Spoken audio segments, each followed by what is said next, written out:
안녕하세요. 김건우 목사입니다. 3월 10일 수요일 아침입니다.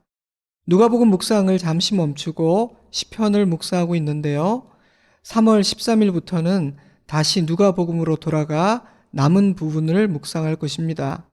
고난주간과 부활주의를 보낸 후에 누가복음 묵상도 마무리됩니다. 오늘은 지난주 수요 말씀 묵상 이후부터 어제까지 이어진 54편에서 59편 말씀을 중심으로 묵상해 보고자 합니다. 이 시들은 모두 다윗의 시이며 고난과 절망이라는 배경을 가지고 있죠. 54편, 10사람들이 다윗을 배반하고 사울에게 말하기를 다윗이 우리가 있는 곳에 숨지 아니하였나이까 하던 때, 56편, 다윗이 가드에서 블레셋 사람들에게 잡힌 때, 57편, 다윗이 사울을 피해 굴에 있던 때, 59편, 사울이 사람을 보내어 다윗을 죽이려고 그의 집을 지킨 때, 표제에 시의 배경이 분명하게 기록된 4편의 시만 나누면 이러합니다. 하지만 그 배경이 명확하지 않다 할지라도 한 편 한 편 읽다 보면 다윗이 처했던 상황이 결코 만만치 않았다는 사실을 쉽게 알 수 있죠. 때문에 54편에서 59편 모두가 탄식시로 분류됩니다. 55편 6절에 기록된 다윗의 심정은 이러합니다. 내게 비둘기같이 날개가 있다면 날아가서 편히 쉬리로다. 나를 책망하는 자는 원수가 아니라 그는 곧 너로다. 나의 동료, 나의 친구요, 나의 가까운 친우로다. 때로는 생명의 위협을 받으며 때로는 원수에게 둘러싸인 채로 때로는 악한 자들의 비방과 조롱 속에서 때로는 가장 가까운 친구에게서 배신을 당한 아픈 마음으로 몸을 둘 곳도 의지할 이도 없었던 외롭고 힘겨운 상황에서 다윗은 수많은 시를 썼습니다. 그러한 다윗의 노래들은 고난의 한가운데에서 다윗은 무엇을 했으며 그의 믿음은 어떤 모습이었는지를 보여주고 있습니다. 첫째로 다윗은 가장 힘겹고 외로운 날 하나님 앞으로 나아갔습니다. 평소보다 더 가까이, 더 어린아이처럼 더 간절한 마음으로 하나님의 품을 파고든 것입니다. 57편 1절, 하나님이여 내게 은혜를 베푸소서, 내게 은혜를 베푸소서. 내 영혼이 주께로 피하되 주의 날개 그늘 아래에서 이 재앙들이 지나가기까지 피하리이다. 59편 9절, 하나님은 나의 요새이시니 그의 힘으로 말미암아 내가 주를 바라리이다. 저는 종종 지금은 너무 경황이 없고 너무 힘이 드니 잠시 하나님을 떠나 있겠다. 잠시 신앙을 내려놓겠다. 상황이 호전되고 내 마음이 진정되면 그때 다시 하나님을 생각하고 믿음에 대해 생각해 보겠다 라고 생각하는 분들을 보게 됩니다. 어리석고 위험한 생각입니다. 그런 순간은 오히려 무슨 수를 써서라도 주님 안에 머물러 있어야 할 순간이기 때문입니다. 우리를 하나님의 울타리 밖으로 나가게 하는 것, 우리의 원수 사단이 노리는 것은 바로 그것입니다. 맹수는 언제나 무리에서 떨어진 짐승을 노립니다. 목자를 벗어난 짐승을 노립니다. 목자의 보호 아래에서 공동체를 이룬 짐승들은 개인적으로는 만만하다 할지라도 함부로 손댈 수는 없기 때문입니다. 때문에 사단의 목표는 언제나 하나님을 떠나게 만드는 것이며 공동체를 떠나게 만드는 것이죠. 그러나 다윗은 가장 절망적인 순간 더욱 하나님께로 나아갔습니다. 간절히 하나님을 찾았습니다. 그 품 안에 머물렀습니다. 자신은 잘 몰랐겠지만 그것은 참으로 지혜로운 선택이었습니다. 참으로 잘한 일이었습니다.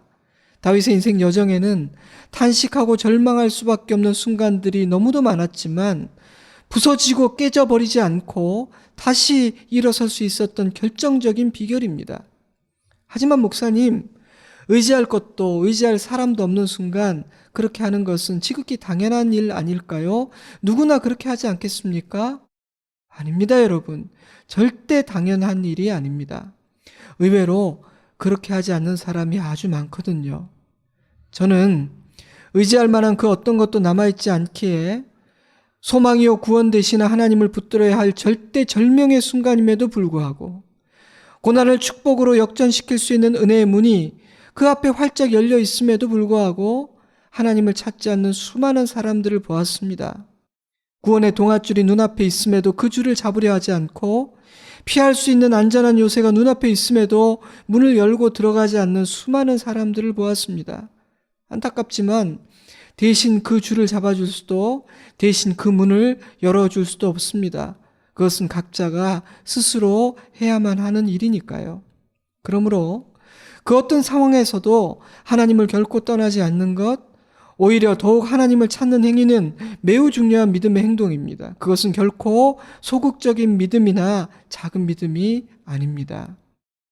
자신에게 벌어지고 있는 상황들이 자신의 상식과 경험으로는 쉽게 이해되지 않고 너무나 힘겹고 어려워도 주님의 품을 파고들어 주님 안에 머물고자 하는 자는 반드시 아버지의 보호를 받게 됩니다.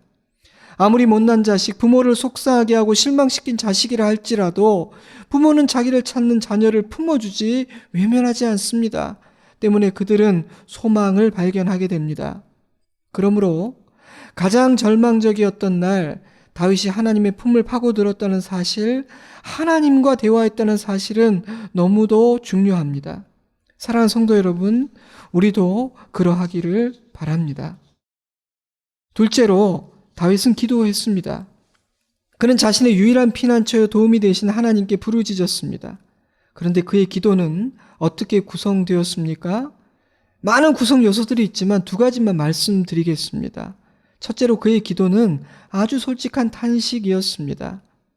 다윗은 하나님께 자신의 감정을 있는 그대로 표현했다는 것입니다. 주님, 나는 너무너무 슬프고 아픕니다. 너무 억울해서 화가 납니다. 잘 수가 없습니다. 주님, 저는 낙심했습니다. 지쳐버렸다고요. 55편 4절, 내 마음이 내 속에서 심히 아파 사망의 위험이 내게 이르렀도다.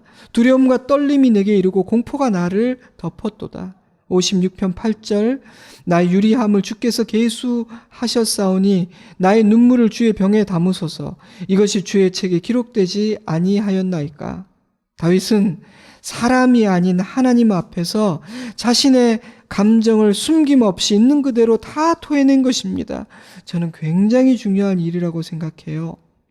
사랑하는 성도 여러분, 내 안에서 일어나는 이런저런 부정적인 감정들을 부인하거나 외면해서는 안 됩니다.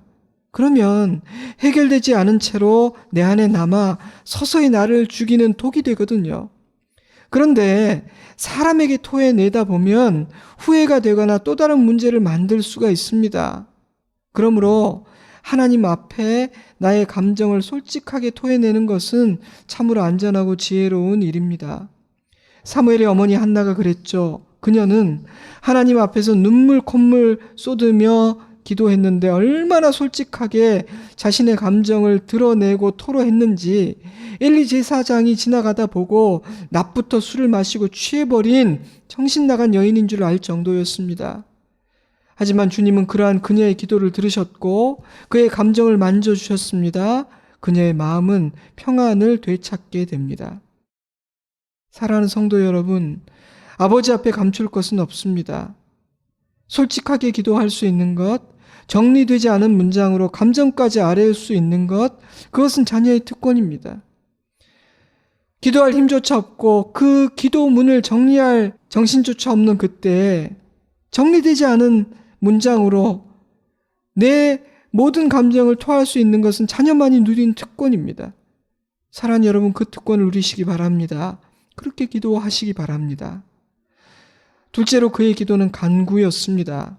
몇 구절만 읽어드리죠. 54편 1절, 하나님이여 주의 이름으로 나를 구원하시고 주의 힘으로 나를 변호하소서. 5절, 주께서는 내 원수에게 악으로 갚으시리니 주의 성실하심으로 그들을 멸하소서.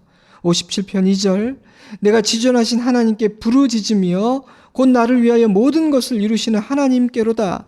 59편 3절, 그들이 나의 생명을 해하려고 엎드려 기다리고 강한 자들이 모여 나를 치려 하오니 여호와여, 이는 나의 잘못으로 말미암음이 아니요 나의 죄로 말미암음도 아니로소이다. 내가 허물이 없으나 그들이 달려와서 스스로 준비하오니 주여 나를 도우시기 위하여 깨어 살펴 주소서. 나의 기도를 들으사 이 환난에서 나를 구원하소서. 원수들을 심판하소서. 나를 비방하는 자들이 오히려 수치를 당하게 하소서. 다윗은 하나님께 간절히 부르짖었습니다. 도움을 요청했습니다.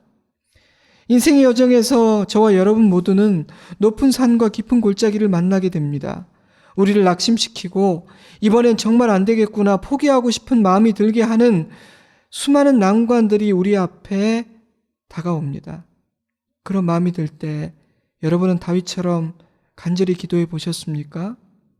우리 믿음의 선배들은 때로는 금식하고 때로는 철야하고 때로는 날짜와 기간을 정해 간절히 기도하는 경건한 습관이 있었습니다. 저는 우리 모두에게 그러한 간구가 필요하고 또 그러한 자세가 필요하다고 생각합니다. 지금은 더욱 그리해야 할 때라고 생각합니다. 그래서 저는 그렇게 합니다. 어떤 기도 제목이 생기면 기한을 정하든 기도하는 시간을 정하든 태도를 정하든 잠을 줄이든 그때그때 주시는 마음을 따라 저의 기도에 간절함을 더하려고 노력을 합니다. 그리하면 하나님의 도우심을 경험하게 됩니다. 기적도 일어납니다. 무엇보다도 믿음을 갖게 됩니다. 기도의 과정에서 하나님을 만나게 되고 알게 되기 때문이죠. 사랑하는 여러분이요, 다윗처럼 우리에게도 간구하는 기도가 있기를 주님의 이름으로 축복합니다. 극심한 고난의 시간, 다윗은 하나님께로 나아갔고 기도했습니다. 셋째로, 다윗은 자신의 신앙을 고백했습니다. 너무도 힘들었던 다윗은 자신의 감정을 쏟아냈죠. 도와달라고 부르짖기도 했습니다. 억울했고 화가 났습니다. 그래서 하나님 대체 뭐 하시는 겁니까? 두고만 보실 겁니까? 라고 외치기도 했습니다. 하지만 그렇게 기도하는 가운데 다윗은 지금까지 자신을 돌봐 주셨고 지켜주셨던 하나님의 인자하심이 생각났습니다. 자신이 아는 그 하나님이 어떤 분이신지를 기억해냈던 것입니다. 때문에 놀랍게도요, 다윗의 탄식 시에는 신앙 고백들이 굉장히 많아요. 54편 4절, 하나님은 나를 돕는 이시며 주께서는 내 생명을 붙들어 주시는 이시니이다. 55편 22절, 내 짐을 여호와께 맡기라. 그가 너를 붙드시고 이내 요동함을 영원히 허락하지 아니하시리로다.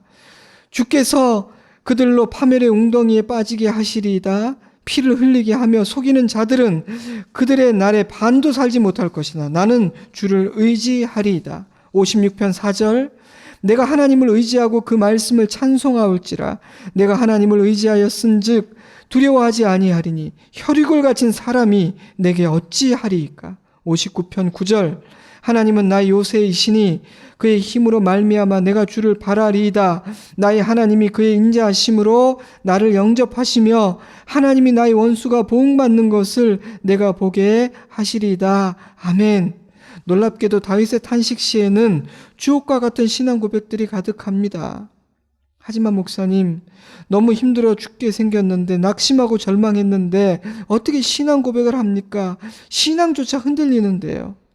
맞아요. 쉽지 않은 일이죠. 하지만 하나님 앞에 머물며 기도하다 보면 사람이 아니라 하나님께 자신의 감정을 있는 그대로 토해내며 제발 나를 도와달라고 은혜를 요청하고 간구하다 보면 나도 모르게 신앙 고백을 하게 될 것입니다. 안 될 것 같아 보이는 그 일은요, 하나님의 은혜 가운데서 저절로 되는 일입니다. 하지만 저는 신앙 고백이란, 고난의 날 절망 중에 하는 신앙 고백이란 의지적으로 또한 의도적으로 해야 하는 일이기도 하다고 생각합니다.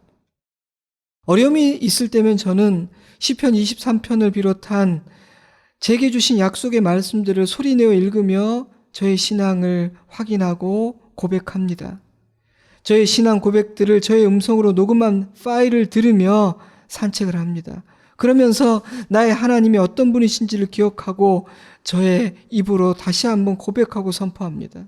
놀랍게도 도와달라는 간구를 한 것이 아니라 그저 하나님이 어떤 분이신지를 기억하고 내 하나님은 그런 분이시며 나는 그 하나님을 믿고 의지한다는 고백을 하는 것만으로도 마음의 평안이 회복될 뿐 아니라 문제 자체가 해결되는 경험을 여러 번 했습니다.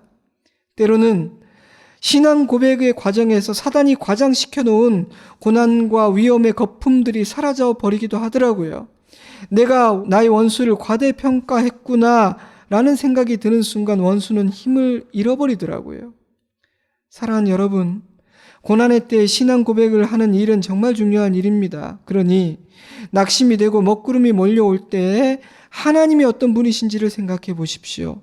소리를 내어 나의 하나님은 이런 분이십니다. 저는 이 하나님을 믿고 의지합니다 라고 선포해 보십시오. 다윗이 그랬던 것처럼 말입니다. 마지막 넷째로 다윗은 하나님을 찬양했습니다. 놀라운 일입니다. 그러나 앞서 나눈 세 가지 일들을 행하는 자들은 결국에는 찬양이라는 결론에 이르게 됩니다. 그 과정에서 하나님을 만나게 되고 하나님을 기억하게 되기 때문입니다.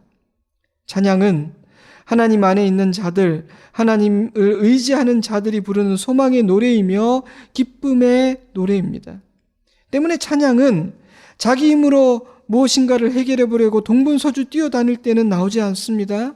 하나님의 울타리 밖에 나가 있는 자들에게서도 찬양은 나오지 않습니다.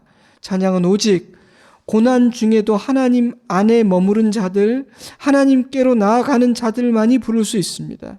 찬양은 아버지께 자신의 감정을 토해내고 간절히 간구하는 기도의 사람들이 부르는 노래입니다. 몇 구절을 읽어드립니다. 56편 10절 내가 하나님을 의지하여 그의 말씀을 찬송하며 여호와를 의지하여 그의 말씀을 찬송하리이다. 내가 하나님을 의지하였은즉 두려워하지 아니하리니 사람이 내게 어찌하리이까. 57편 7절 하나님이여 내 마음이 확정되었고 내 마음이 확정되었사오니 내가 노래하고 내가 찬송하리이다. 내 영광아 깰지어다 비파야 수금아 깰지어다 내가 새벽을 깨우리로다. 주여 내가 만민 중에서 주께 감사하며 문나라 중에서 주를 찬송하리이다. 59편 16절 나는 주의 힘을 노래하며 아침에 주의 인자하심을 높이 부르오리니 주는 나의 요새이시며 나의 환난 날에 피난처이심이니이다. 나의 하나님이여 내가 주께 찬송하오리니 하나님은 나의 요새이시며 나를 긍휼히 여기시는 하나님이심이니이다. 아멘.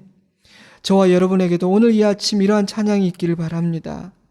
우리에게 많은 고난이 있고 어려움이 있지만 찬양이 우리의 결론일 줄로 저는 믿습니다. 오늘 여러분이 사랑하는 찬양, 은혜 받은 찬양을 유튜브에서 한번 찾아보세요. 그리고 들어보세요. 함께 불러보세요. 어둠이 물러갈 것입니다. 걱정이 사라질 것입니다. 지혜를 얻게 되고 소망을 발견하게 될 것입니다.